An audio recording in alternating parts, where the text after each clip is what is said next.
Bismillahirrahmanirrahim. Ilmu itu dianalisis secara cerdas, ceria dan mudah. Saya dulu itu ya iskal sama hadisnya Nabi, kullu ummati mu'afan illal mujahirin. Semua umatku dimaafkan asal ketika dosa itu enggak cerita kalau dosa. Saya dulu juga. Orang dosa cerita dosa itu kan kesannya jujur baik.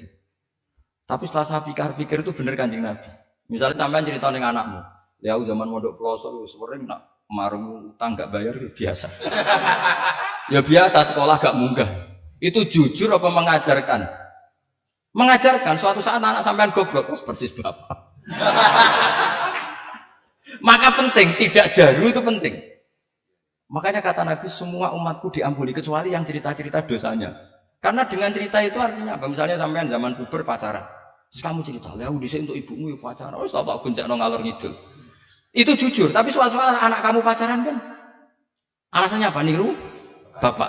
Tapi nak kamu sok suci, pacaran haram. Oh. Pak, lah kowe kok untuk ibu. Wah, pangeran peparinge. Lho kan ora bodoh nih, Pak. Wah, iku peparinge pangeran.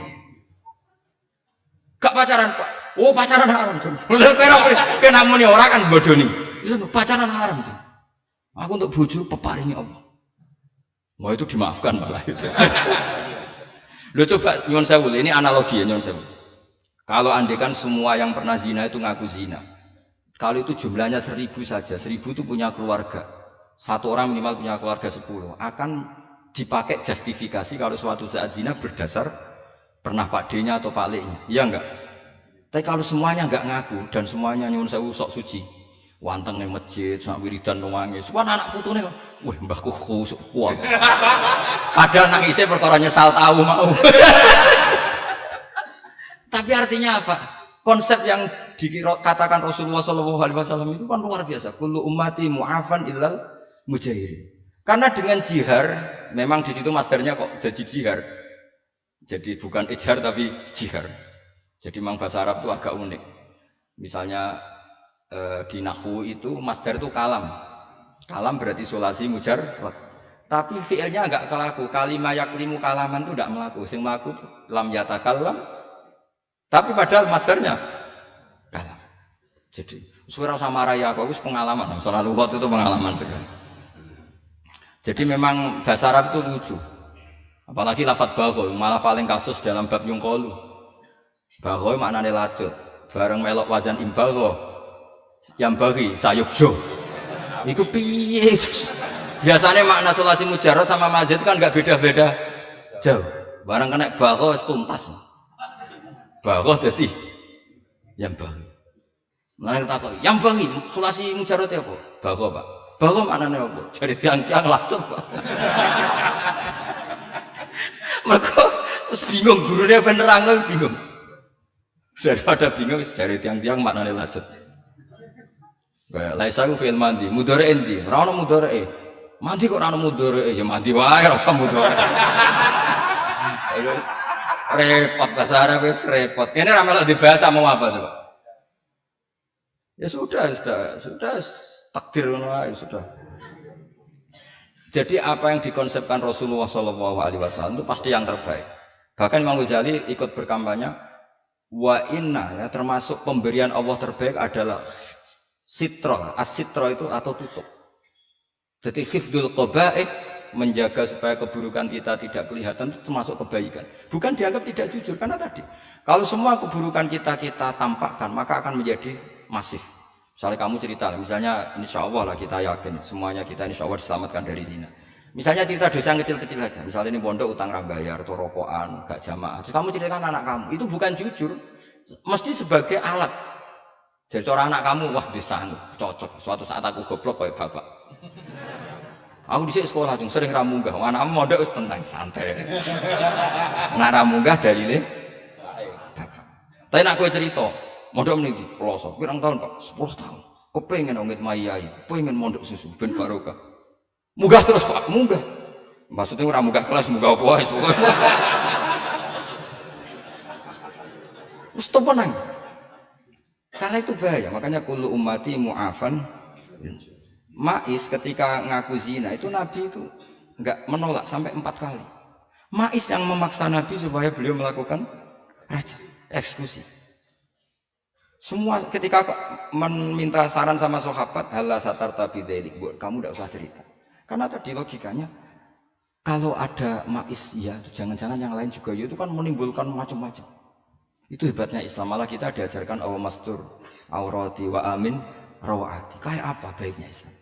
Tapi kita sekarang karena tidak baca hadis, lalu ada gerakan jujur.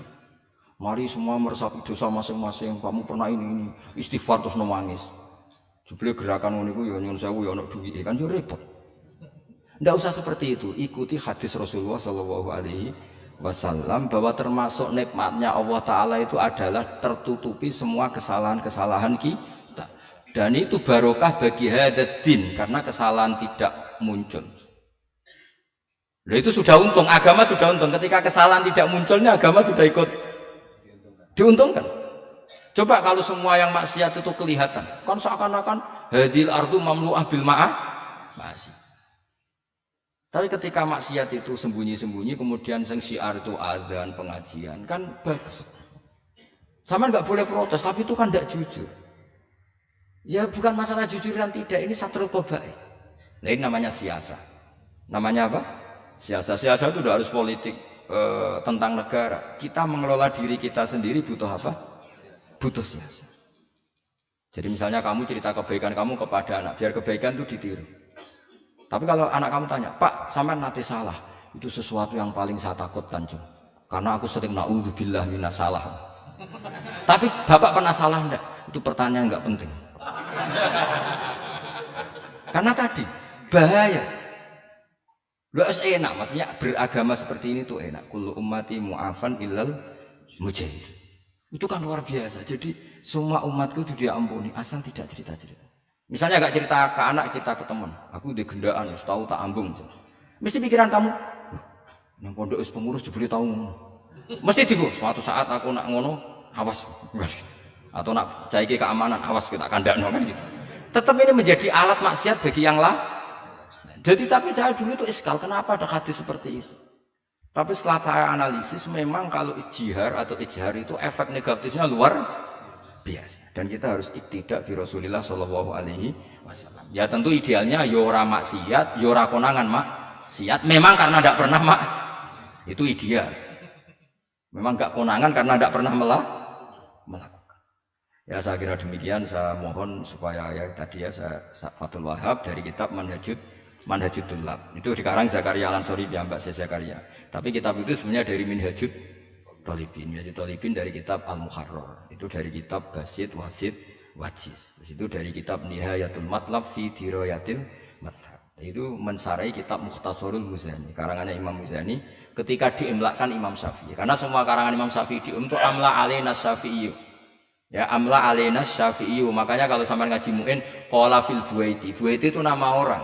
Ekola Syafi'i fil Buaiti, ekola Syafi'i wa amlahu alal Buaiti. Makanya kola fil Buaiti, kola fil Muzani itu nama orang. Artinya karena Imam Syafi'i itu hanya mengimplakkan. Terus muridnya nulis.